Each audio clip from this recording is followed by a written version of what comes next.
¿Qué tal, gente? ¿Cómo están? ¿Alguna vez se preguntaron de dónde surge la voluntad general? Bueno, en este video lo vamos a analizar a través del contrato social de Rousseau, el último de los contractualistas que vamos a analizar en el canal.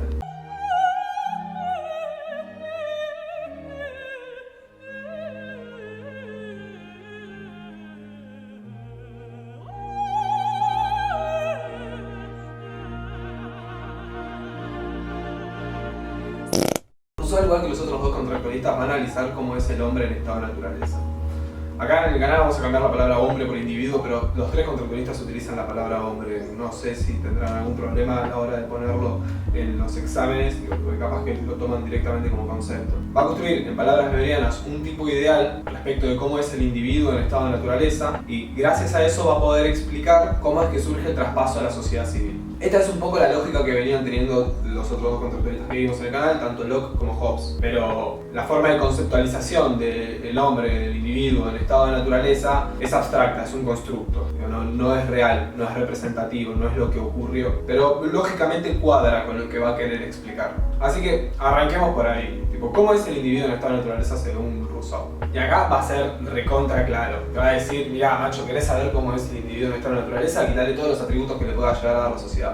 Desde hablar, comunicarse, vestirse, manejar herramientas, todo lo que sea construido o pensado en sociedad, quitáselo. Ese es el individuo en estado de naturaleza, ese es el hombre en estado de naturaleza. ¿Qué te queda? Te queda un mono, te queda un bichito que anda dando vueltas por ahí, que agarra comida, morfa, cada tanto interactúa con otro de su especie, pero es tipo un sonido onomatopéyico que expresa una emoción del momento. No sé, es un bicho más, es un bicho que vive en sociedad, que tiene la condición de vivir en sociedad porque tiene antropológicamente determinadas condiciones que le son desfavorables para poder sobrevivir a determinados hábitats. Necesita de tener relación y vínculos con otros de su especie para poder sobrevivir. De hecho, en sí mismo, el humano cuando nace es una carga, guacho. Tenés un bicho que dura 9 meses en la panza de la hembra de la especie y que después cuando es parido tenés que mantenerlo a UPA y mantenerlo una fuente de calor y de alimento constante durante, no sé, un año de vida más, hasta que aprenda a caminar, hasta que lo fuerces a caminar en ese contexto de prototipo de hombre, de prototipo de individuo. Entonces, el humano en sí necesita vivir en sociedad porque solo se muere. Tipo, una jirafa recién es parida ya puede caminar.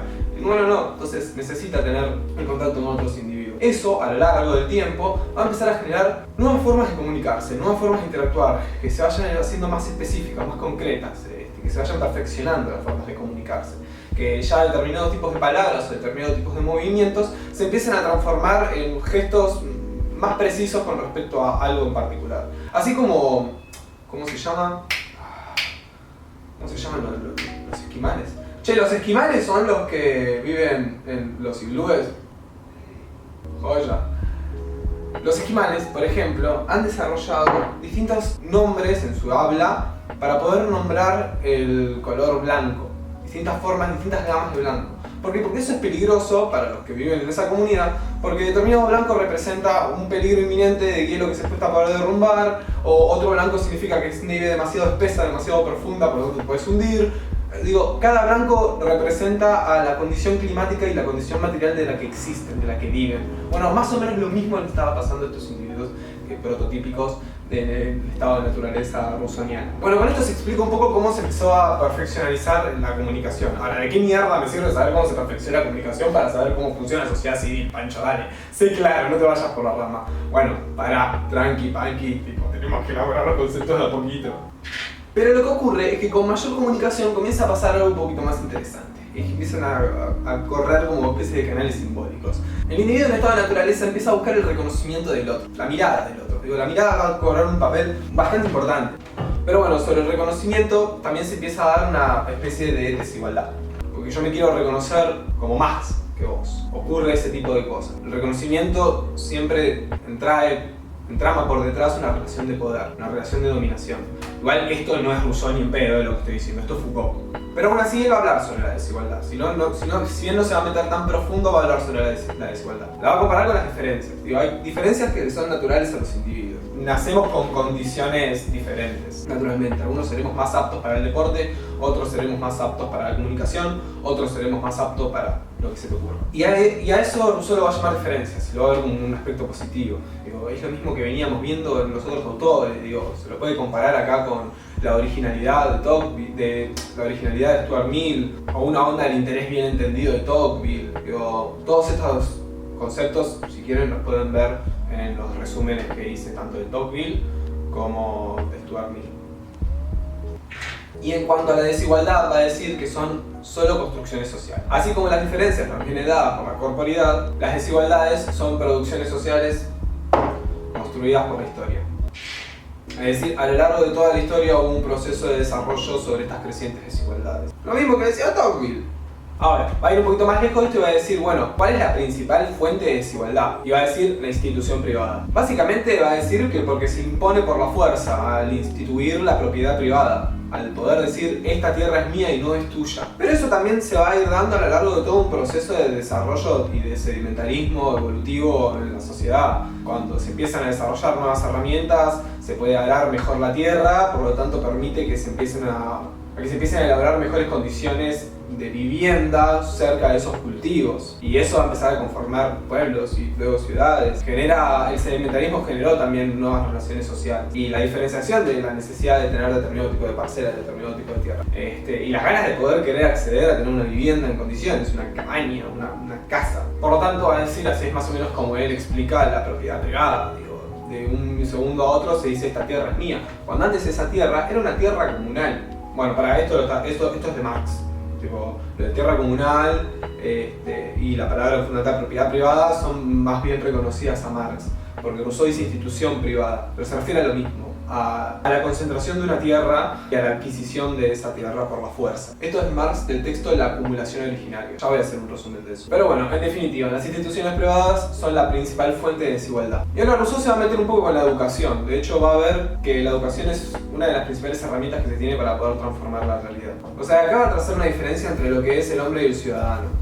A hombres le va a dar como este tipo de atributo natural, de las capacidades innatas que tiene. Un poco similar al concepto de natalidad de Hannah Arendt. Tengo un resumen de Hannah Arendt por acá, si lo quieren ver. Y que esas capacidades naturales que tiene ese individuo tienen que ser exprimidas en el sistema educativo. Es decir, se lo tiene que educar a través de ponerle obstáculos sobre esas capacidades innatas que tiene para poder perfeccionarlas y no sobre lo construido socialmente. O sea, básicamente va a decir que el niño debe ser educado como hombre. Primero se tienen que perfeccionar las habilidades individuales, las destrezas individuales que se tiene como hombre, y luego se lo tiene que inculcar en todo lo que es la heteronormatividad, las leyes, lo jurídico, que vendría a ser la aptitud de ciudadano. No va a decir cómo hacer eso, solamente va a decir que así debería ser la educación. Y de hecho explícitamente va a decir que la educación es alejar al hombre de la sociedad y ponerlo en tensión con la naturaleza. Acá va a decir algo que yo un poco no me siento identificado con esto, pero es que la razón social no existe por naturaleza. Va a decir que se adquiere lo político y lo social por azar. Esto político y social se va desarrollando cada vez más con mayor concentración demográfica, ¿sí? Lo que veníamos diciendo antes. Básicamente porque mayor densidad demográfica significa mayor interacción. Bueno, entonces como esta razón social no es natural, es construida y es azarosa, básicamente va a trazar un poco la distinción entre lo que es natural y lo que es social. Este antagonismo que él plantea, que lo plantea por detrás de un concepto, digo, como que lo mete dado, tengo traspapela por ahí,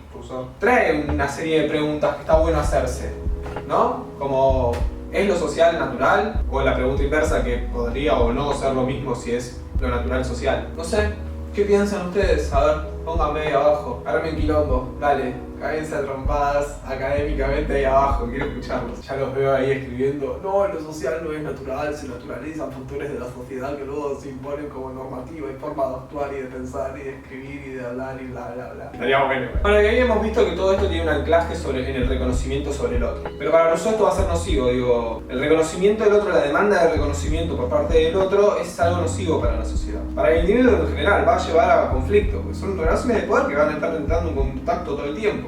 Y ese contacto fluido genera conflicto.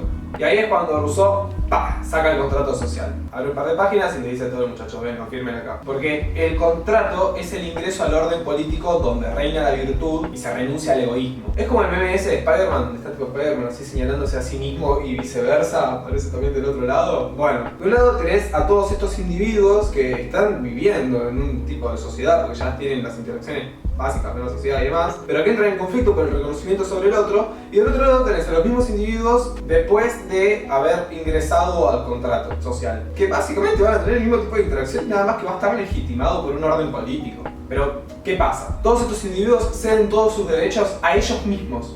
A ver, acá es bastante problemático, Rousseau. Voy a sacar la mesa. Listo, explayarme. Habíamos visto, por ejemplo, que con Hobbes en el Leviatán se trasladaban todos sus derechos hacia una figura monárquica, hacia una figura poderosa. Y habíamos visto en Locke, por ejemplo, que se conservaban todos los derechos, los individuos, pero solamente se trasladaba el de poder hacer un juicio por cuenta propia. Acá, en Rousseau, todo el conjunto de individuos traslada la totalidad de sus derechos a ellos mismos, como conjunto de individuos, pero ya ingresados en un orden social que es político, que está legitimado, y que por ser político y estar legitimado tiene como consecuencia el orden de la voluntad general. ¿Y qué es la voluntad general? Bueno, es el entender el bien común. Ese bien común va a ser el pensamiento mayoritario, el pensamiento democrático. Digo, no va a usar la palabra democrática Rousseau, pero es esta idea. Digo, si la mayoría del pueblo entiende que hay que hacer un puente en determinado espacio y otros piensan que hay que hacerlo en otro, la mayoría va a tener la razón. Y esa es la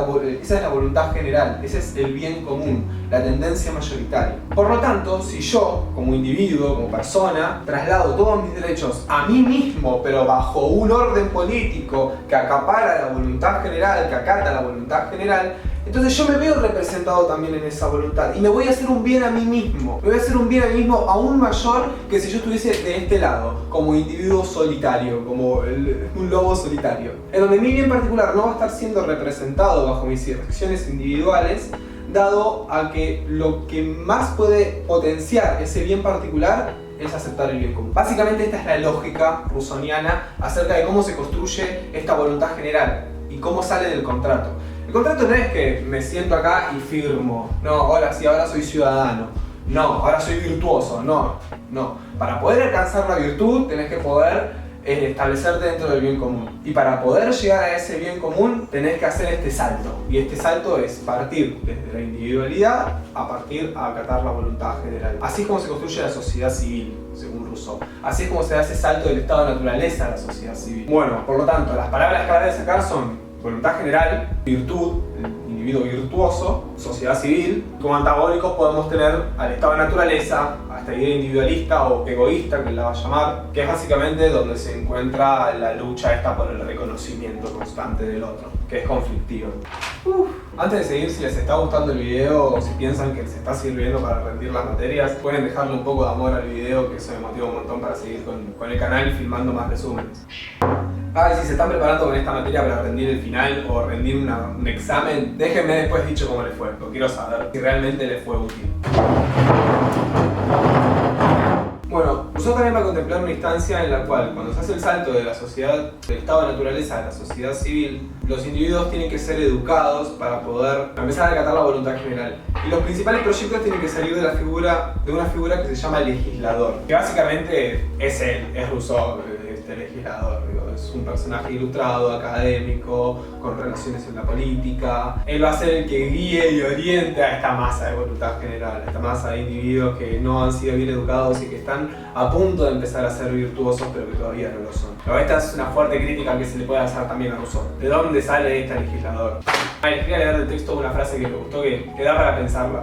Ya que ningún hombre tiene autoridad moral sobre su semejante, y puesto que la fuerza no produce ningún derecho, eso no lo habíamos dicho. La fuerza física no otorga ningún derecho. Por más que vos abatas a un contrincante y te impongas en cuanto a superioridad de poder por sobre el otro, eso no obedece a poderes legítimos. Puesto que la fuerza no produce derecho y que no tenés autoridad moral sobre tu semejante, quedan entonces las convenciones como base de toda autoridad legítima entre los hombres. Y acá, en cuanto a cuando dice convenciones, no lo explica, no aborda ese concepto, pero yo lo entiendo más bien como el capital simbólico de Bourdieu, ese conjunto de capitales, el capital cultural, el capital económico, etc.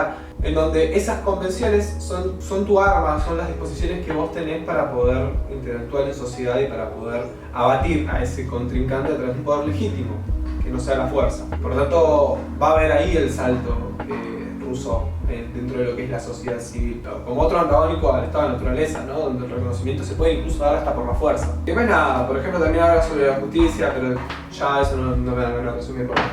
Hasta acá Rousseau, hasta acá el contrato social, básicamente es la voluntad general, poder entenderla, poder interpretarla bien, la figura polémica del legislador y bueno, todo lo que vimos durante el video que no puedo hacer un resumen del resumen porque ya estoy sumamente quemado. Nada, gente, espero que les guste mucho el video, si es así, denle bastante amor, no quiero ser repetitivo pero realmente me remotiva. Las interacciones que tengo con ustedes, por más pequeñas que sean, me motivan un montón a seguir filmando. Pueden dejarme también en los comentarios qué resúmenes quieren que haga. Ahora estoy leyendo a Paul Willis, que no me acuerdo el nombre del texto, Aprender a trabajar, una cosa así. Empecé también a leer a este muchacho, no sé en qué me metí. Estoy leyendo a Einstein sobre el significado de la relatividad, así que vamos a ver si sale algún tipo de interpretación mía sobre este texto, dado que no tengo una trayectoria en el campo de la física ni en pedo, y tampoco tengo docentes que me hayan orientado acerca de cómo es que elabora los conceptos Einstein. Así que lo que vamos a ver de ese resumen en particular, cuando lo largue, si es que lo largo, va a ser mi interpretación sobre ese libro. Nada, como les dije, me pueden dejar acá abajo qué textos quieren que lea y les armaré los resúmenes en tanto y en cuanto pueda y me den los tiempos. Nada, gente, los despido y que les vaya muy bien en los exámenes.